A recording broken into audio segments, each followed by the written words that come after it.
Macabroverse of Madness. Trick or treat! It is I, Halloween Macabro, here to join in on the 31 days Halloween Spooktacular. Indeed. Yes, I wasn't sure if I would be able to join the festivities since I am a variant. But the Macabroverse is very popular, and what would be better to fit the spooky times than, a multiverse of madness, as it were. Yes, so, what movie will I talk about?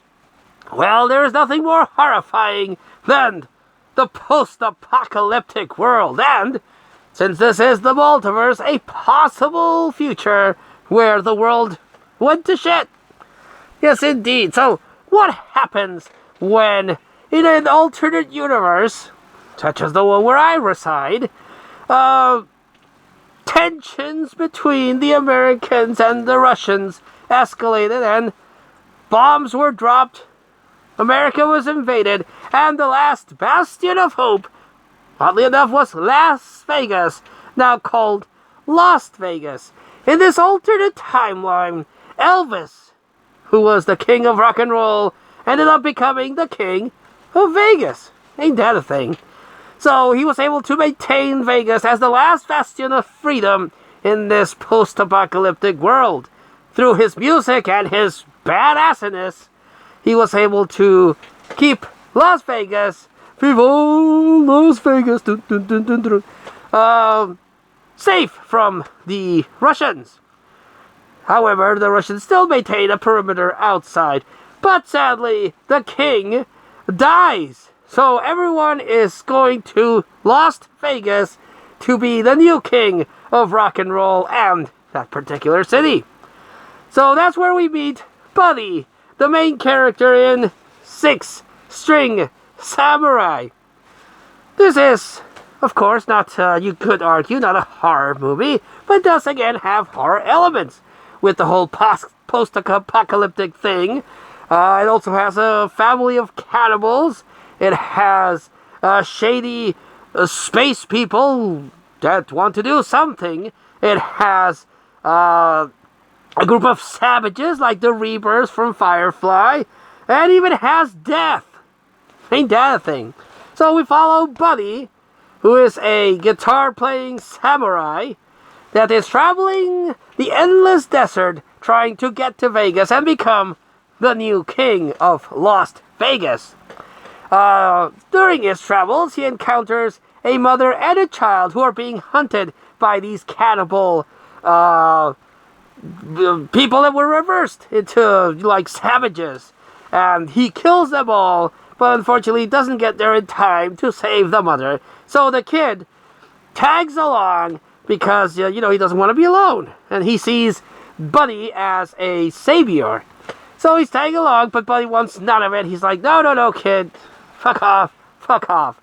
And, but the kid will have none of it. Eventually, Buddy travels into a particular town where he encounters a group of bounty hunters that are a bowling bounty hunter team. They enter town flipping a coin, and their weapons are all based on a bowling theme. I guess when it's the post-apocalypse world, and you have to find some way to stand out. So, he fights, he's a badass, kills them all. And the kid is able to steal a car, and they escape quite pleasantly to Vegas. However, the car eventually breaks down, and they're still being hunted by the group of cannibalistic savages. But he's able to wipe them off. They make a little bit further down, and they break down in front of this house. A family of cannibals live there. But he's like, nah, fuck it. I'm gonna leave the kid with these people. They seem nice, and if not, well, they'll eat them, the kid, so I don't care. But Buddy is not as heartless as he pretends to be. He eventually does feel bad for the kid, and goes back to save him. What a nice guy. Eventually they do reach a point where they introduce death. this really cool-looking version of Death.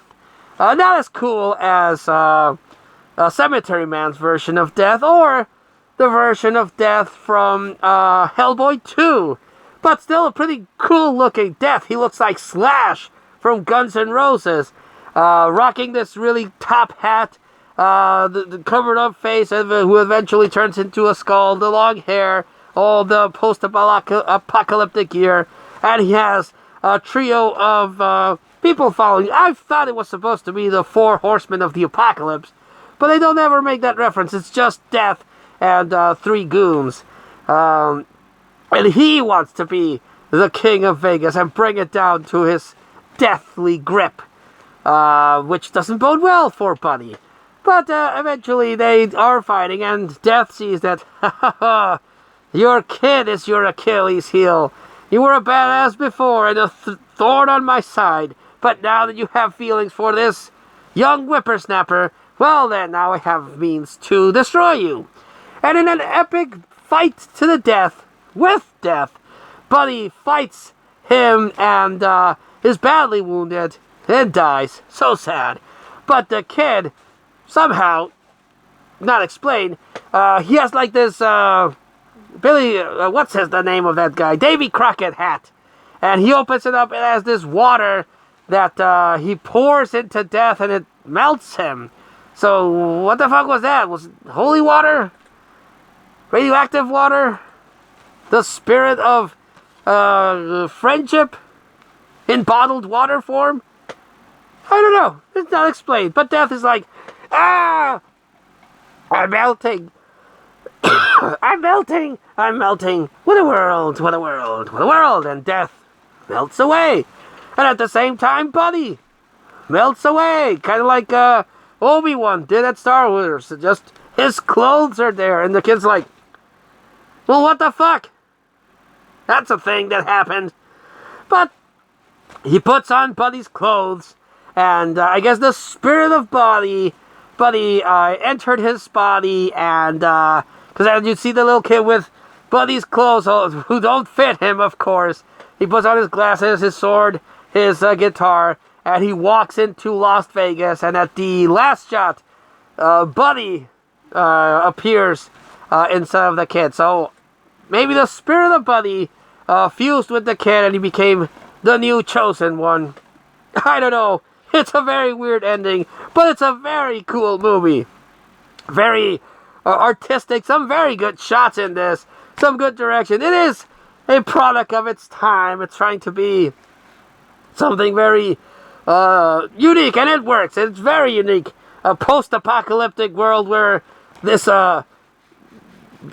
this musician is carrying a sword, offing fellow musicians. Very, very interesting. A lot of ADR in this because the voices don't fit the people talking. But badass movie all around. And again, it's a post-apocalyptic movie. And that's always pretty cool. If you like Mad Max, if you like other stuff like that, and you like martial arts, you'll like this. Not the best martial arts, to be said, but they're still pretty good. The choreography is very well done. And again, some really, really cool shots. I was very, very happy to see this movie and enjoy it as much as I did. So, for this day of the 31 Days of Halloween Spooktacular, yes, I would recommend Six String Samurai as a watch, and definitely a good time. Yes, indeed.